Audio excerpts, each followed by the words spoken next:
Magandang tanghali sa iyo, idol.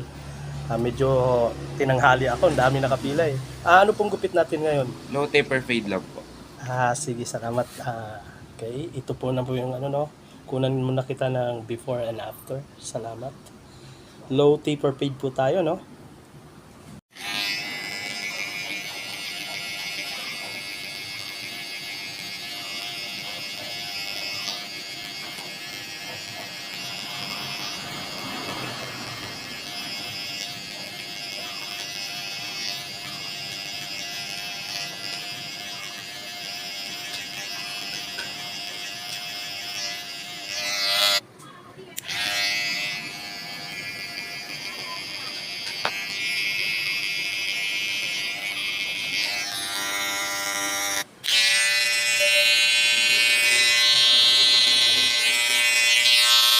Ito ipapakita ko na sa yung finished product natin. Gusto mo ba makita? Sige po, kaya gusto ko po makita.